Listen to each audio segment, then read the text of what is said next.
Hello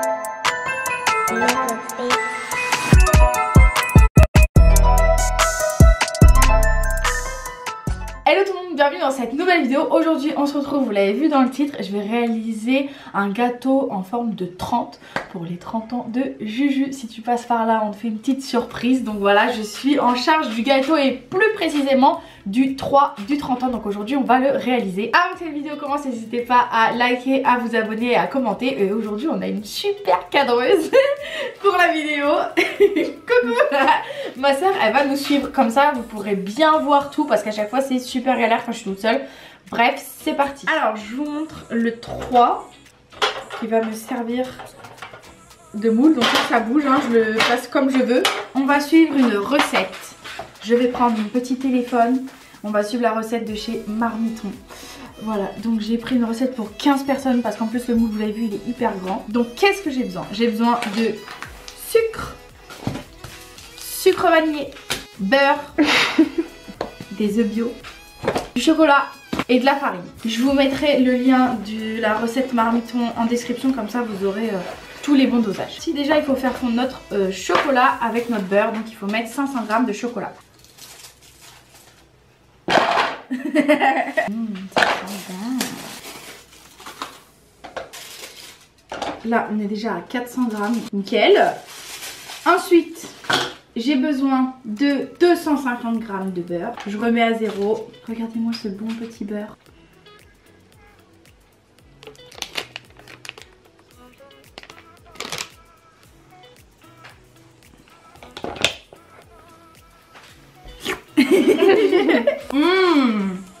Et je mets ça au micro-ondes et je reviens. Pendant que le chocolat fond, on va mettre 250 g de sucre en poudre.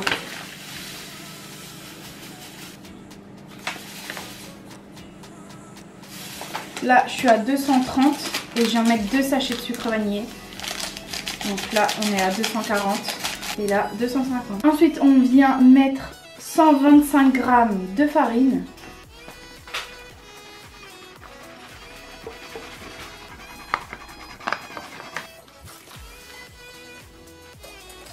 Et ensuite il nous faut 8 œufs. Combien? 8. Mais non. Ici.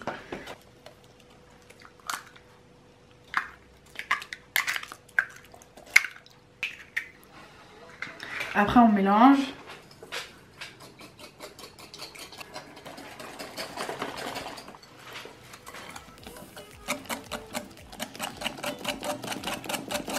Là j'ai remis le chocolat un petit peu à fond parce qu'il n'était pas prêt. Et ce qu'on va faire, c'est que je vais reprendre mon moule en forme de 3. Et moi je préfère fariner que beurrer pour que le gâteau ne colle pas. Donc je vais fariner un petit peu mon moule pour qu'il soit prêt. J'en mets un petit peu partout. Je viens avec les mains préparer et même bien les rebords. Après le moule normalement est déjà fait pour que ça ne colle pas. Ça c'est prêt. Le chocolat est en train de fondre délicatement dans le beurre. Est-ce que ça vous donne envie? N'hésitez pas à goûter. Très important dans la cuisine, toujours. Au moins là, on est sûr que c'est hyper bon. Alors, bien évidemment, normalement, il faut toujours mettre à préchauffer son four. Mais ici, on a un four du tonnerre. Il faut surtout pas le préchauffer parce qu'il fait cramer tout ce qu'on y met à l'intérieur.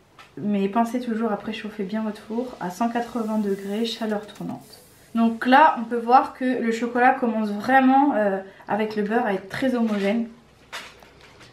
Ça commence à faire une pâte vraiment bien lisse. Donc là, c'est que ça commence à vraiment être bien. Et on va pouvoir l'incorporer à notre mélange qui est tout blanc. Et là, c'est parti. On insère le chocolat.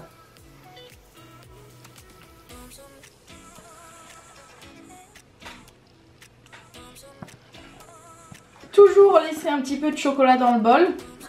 Comme ça.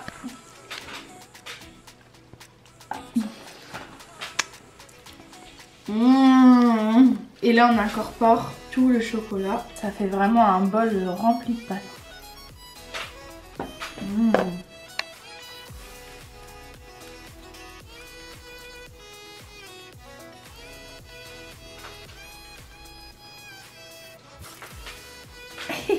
Et là, une fois que le mélange est bien fait, et ben il reste plus qu'à le mettre dans le moule. Quand vous mettez la pâte du gâteau dans le moule, pensez toujours à avoir une petite maryse.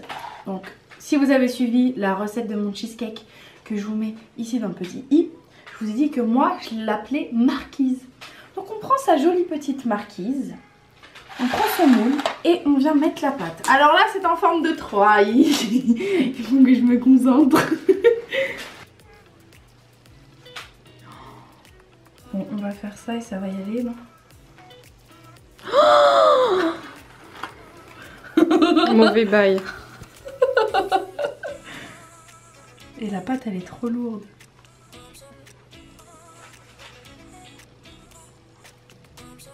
Mais en fait il y en a trop.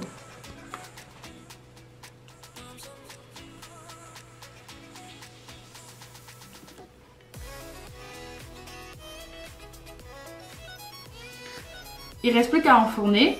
Et moi je propose qu'on se retrouve une fois que le gâteau est cuit. Ciao! Coupe!